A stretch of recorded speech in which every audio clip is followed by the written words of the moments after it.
உலகெங்கும் உள்ள ஜோதிட அன்பர்கள் அனைவருக்கும் மோசஸின் இனிய வணக்கம். ஸோ இன்றைக்கி இந்த மாதம் பார்த்திங்கன்னா பங்குனி மாத பலன்கள் தான் பார்க்க போகிறோம். ஏன்னா அந்த பங்குனி மாதம் அப்படின்னாவே பார்த்திங்கன்னா அந்த வசந்த காலத்தின் தொடக்கம். ஸோ அப்போ அந்த வசந்த காலம்னாவே பார்த்திங்கன்னா சுப நிகழ்வுகளை செய்யக்கூடிய ஒரு காலம் தான். ஏன்னா இந்த காலகட்டத்தில் பார்த்திங்கன்னா நிறைய மலர்கள் எல்லாமே மலர்ந்து கனி உருவாகக்கூடிய ஒரு காலம். அப்போ எப்படின்னா இந்த மாதம் வசந்த காலத்தின் தொடக்கம்னா நிறைய சுப நிகழ்வுகள் வந்து இந்த மாதம் அதிகமாக நடக்கும். குறிப்பாக பார்த்திங்கன்னா நிறைய இந்த வள்ளி, அதாவது என்னென்னாக்கா முருகன் திருக்கல்யாணம், மேலும் சிவன் பார்வதி கல்யாணம் எல்லாமே இந்த மாதத்தில் தான் நடந்ததாக சொல்லப்படுது. குறிப்பாக என்னன்னாக்கா இந்த மாதத்தில் வரக்கூடிய இந்த பங்குனி உத்திரம் பார்த்திங்கன்னா இந்த நாளில் வரக்கூடிய கடவுளுடைய திருமணத்தில் நிறைய பேர் திருமணம் ஆகாதவங்க போய் பங்கேற்று அந்த திருமண நிகழ்வுகள் முடிஞ்சதுக்கப்புறம், சாமிக்கு கல்யாணம் முடிஞ்சதுக்கப்புறம் பார்த்திங்கன்னா ஒரு வெத்தலை பாக்கு தாம்பூலம் தரிக்கணும். ஒரு வெத்தலை பாக்கு சுண்ணாம்பு போட்டு நீங்கள் சாப்பிட்டு வந்தீங்கன்னா திருமணம் தடைகள் எல்லாமே நீங்கக்கூடிய ஒரு மிகப்பெரிய ஒரு பரிகாரம் இந்த விஷயத்தை. திருமணத்துக்காக காத்திருக்கவங்க, திருமணம் நடக்கலை, கிரக தோஷம் அந்த தோஷம் ஏதாவது சொல்லிட்டு இருப்பாங்க இல்லையா, ஸோ அது எல்லாமே நீங்கி திருமணத்திற்கான ஒரு வாய்ப்புகளை இந்த பங்குனி உத்திரம் உங்கள் வாழ்க்கையில் ஏற்படுத்தி கொடுக்கும் என்ற ஒரு தகவலுடன் இந்த பங்குனி மாதம் கிரக நகர்வுகளுக்கு ஏற்ற மாதிரி என்ன மாதிரி பலன்கள் இருக்குன்றது 12 ராசிக்கும் நம்ம ஒவ்வொரு ராசியை பார்க்கலாம். வாங்க வீடியோ கொடுக்கலாம்.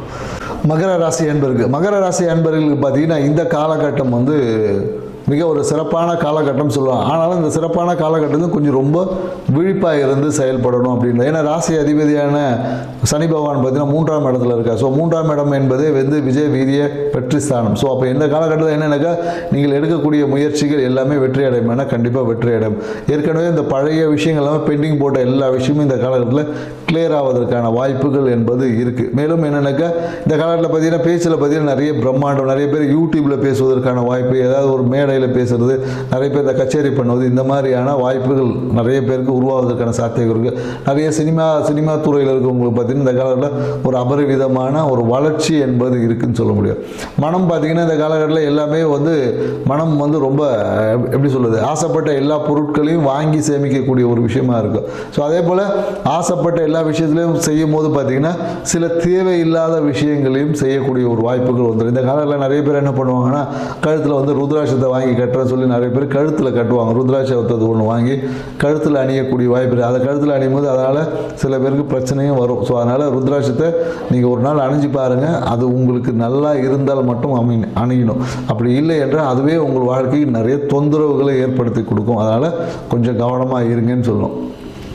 மேலும் திருமணத்திற்காக எடுத்த முயற்சிகள் இந்த காலகட்டத்தில் பார்த்தீங்கன்னா கண்டிப்பாக சுப நிகழ்வுகள் கண்டிப்பாக மகர ராசிக்காரங்களுக்கு கண்டிப்பாக இந்த காலகட்டத்தில் இருக்குது. ஏன்னா இந்த குரு பெயர்ச்சிக்கு அப்புறம் பார்த்தீங்கன்னா இன்னும் சிறப்பான பலன்கள் இருக்குது. ஏன்னா இந்த காலகட்டத்தில் குரு பகவான் 6ல் இருக்கக்கூடிய குரு பகவான் என்ன பண்ணுவார்னா எப்போது இந்த மருத்துவ விரயத்தை கொஞ்சம் தூண்டிக்கிட்டே இருப்பார். ஏதோ ஒரு விஷயத்துக்காக சின்ன மருத்துவ எக்ஸ்பென்சஸ் கண்டிப்பாக இருக்கும். பொருளாதாரத்தில் ஒரு இழப்பீடுகள், நிறைய பேர் இந்த பிரச்சனையே தொழிலாக பார்க்குறாங்க இல்லையா. ஸோ அவங்களுக்கெல்லாம் இல்லை கலைத்துறையில் இருக்கிறவங்களுக்கு பார்த்தீங்கன்னா பிரச்சனையின் மூலயமாக ஒரு வருமானமும் இருக்கும். ஸோ தொழில் சார்ந்த விஷயத்தில் பார்த்தீங்கன்னா இந்த காலகட்டத்தில் எதிர்பார்த்த அந்த விஷயங்கள் இந்த காலகட்டத்தில் கண்டிப்பாக கிடைக்கும். இல்லை தொழிலில் பார்த்தீங்கன்னா சில பேருக்கு இன்க்ரிமெண்ட் கொடுப்பாங்க. ஆனால் அந்த எதிர்பார்த்த விஷயத்தை விட கொஞ்சம் கம்மியாக இருக்கும். மேலும் என்ன சொல்லுவாங்கன்னா அடுத்த முறை பண்ணி கொடுக்குறேன் அப்படின்ற மாதிரி சொல்லக்கூடிய வாய்ப்புகள் என்பது இருக்குது. இந்த காலகட்டத்தில் நீங்கள் அந்த புதன் பகவான் 2ல் இருக்கார். ஸோ அப்போ என்னென்னாக்கா தந்தையின் மூலியமாக ஏதாவது ஒரு வருமானம் கிடைக்கிற வாய்ப்பு இருக்குது. இஷ்ட தெய்வத்தை நீங்கள் வணங்கும் போது ஏதாவது ஒரு காசு வரணும் அப்படின்னா நீங்கள் உங்களுடைய இஷ்ட தெய்வத்தை வணங்கினீங்கன்னு வச்சுக்க. அப்படி இல்லை ஊருக்கு நடுவில் இருக்க அந்த பெருமாள் நின்ற கோலத்தில் இருக்கக்கூடிய பெருமாளை வழிபாடு செய்யும் போது உங்களுடைய அந்த தன வரவு இந்த காலகட்டத்தில் கிடைப்பதற்கான சாத்தியக்கூறுகள் அதிகமாக இருக்குது. நீங்கள் எங்கே போனாலும் அந்த இடத்துல இருக்கக்கூடிய ஒரு அம்மன் கோயிலுக்கு போயிட்டு நீங்கள் செய்யக்கூடிய எல்லா முயற்சிகளும் உங்கள் வாழ்க்கையில் வெற்றியை தரும் அப்படின்னு சொல்லலாம்.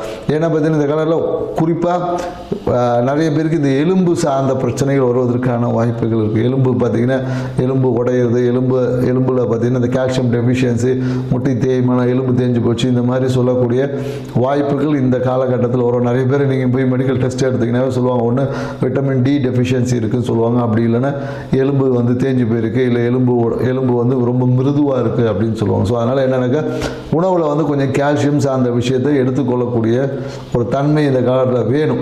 மேலும் ஆஃபீஸில் இருக்கக்கூடிய உயர் அதிகாரிகளை ஒரு அழுத்தம் இந்த காலத்தில் ஏற்படும். அரசு சார்ந்த விஷயத்தில் ஏதாவது டேக்ஸ் ஃபைல் பண்ணுறது அந்த மாதிரியான விஷயங்களை இருந்துச்சுன்னா கொஞ்சம் பண்ணிடணும். ஏன்னா இந்த காலத்தில் அதுக்கு நீங்கள் பண்ணக்கூடிய டேட்டு மாற்றி பண்ணும்போது சில பெனால்ட்டிகள் எல்லாமே பே பண்ண வேண்டிய சூழல்கள் இந்த காலகட்டத்தில் வருமானம் கண்டிப்பாக வரும் அப்படின்னு சொல்ல நிறைய பேர் வாகனத்தை விற்று அதன் மூலயமா வருமானத்தை ஈட்டக்கூடிய விஷயமே இல்லை. நிறைய பேர் ரியல் எஸ்டேட் துறையில் இருந்தாங்கன்னா வீடு விற்பனை இதன் மூலம் காசு என்பது கண்டிப்பாக வரும்.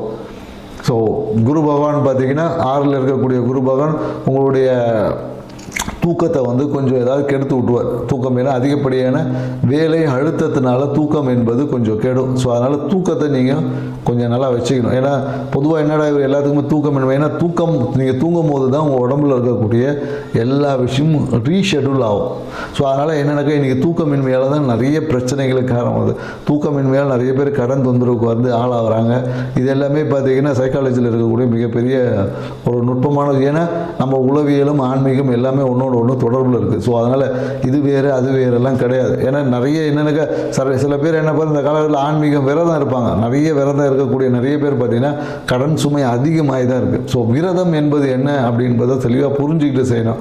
ஏன்னா சாப்பிடாமல் இருக்கிறது விரதம் அப்படின்னு நினச்சிட்டு நிறைய பேர் சாப்பிடு. விரதம் என்பது என்னென்னாக்கா மனசில் ஒன்றுமே இல்லாமல் இருக்கிறது தான் விரதம். ஸோ அந்த ஒன்றுமே இல்லாமல் இருக்கக்கூடிய நிலைக்கு உணவு கட்டுப்பாடு கொஞ்சம் தேவை என்பதனால தான் உணவு கட்டுப்பாடு சொன்னாங்களே தவிர சாப்பிடாமல் இருக்கிறது விரதம் என்று எந்த இடத்துலையும் நம்ம முன்னோர்கள் சொல்லலை, எந்த புராணங்கள்லையும் அது இல்லை. ஸோ அதனால் என்னென்னாக்கா உணவு கட்டுப்பாடு என்பது மனதை கொஞ்சம் அமைதிப்படுத்துவதற்கான ஒரு வழிதானே தவிர உணவு கட்டுப்பாடு மட்டுமே விரதம் என்பது இல்லை என்பதை மகர ராசிக்காரர்கள் மட்டும் இல்லை எல்லாரும் புரிஞ்சுக்கணும். எல்லாரும் பார்த்தீங்கன்னா நிறைய பேர் எனக்கு இன்றைக்கி விரதம் இருக்கிறேன், கல்யாணத்துக்காக விரதம் இருக்கிறேன். விரதம் இருக்கிறதுனால கல்யாணம் ஆகுமானா கண்டிப்பாக கல்யாணம்லாம் ஆகாது, கடன் பிரச்சனையும் தீராது. ஏன்னா கடன் பிரச்சனை ஏன்னா இறைத்தன்மைகள் நமக்கு தெளிவான ஆன்மீகத்தை நம்ம முன்னோர்கள் கொடுத்துருக்காங்க. இறைத்தன்மைகளை பற்றின தெளிவான புரிதல் நமக்கு வேணும். புரிந்தால் மட்டும்தான் அந்த தன்மைகளை கொண்டு நம்மளால் நிறைய நற்பலன்களை பெற முடியும் என்பதை புரிஞ்சுக்கணும். ஏன்னா மகாலட்சுமி அப்படின்னாவே அட்டலட்சுமிகள் சேர்ந்தது தான் மகாலட்சுமி. ஸோ மகாலட்சுமியை நம்ம வெறுமனே ஒரு சிங்கிள் பரிணாமம் பார்க்காம அதுக்குள்ளே 8 சக்திகள் இருக்குது என்ற புரிதலை வச்சுக்கிட்டு இந்த மகர ராசிக்காரங்களை மகாலட்சுமி வழிபாடு செய்யும் போது உங்கள் வாழ்க்கையில் அபரிவிதமான நன்மைகளை பெற்றுத்தரும் என்பதை புரிஞ்சு நீங்கள் மகாலட்சுமி வழிபாடு செய்யுங்க. இந்த பங்குனி மாதம் இல்லை ஒவ்வொரு மாதமும் உங்களுக்கு சிறப்பான ஒரு மாதமாக இருக்கும். நன்றி, வணக்கம்.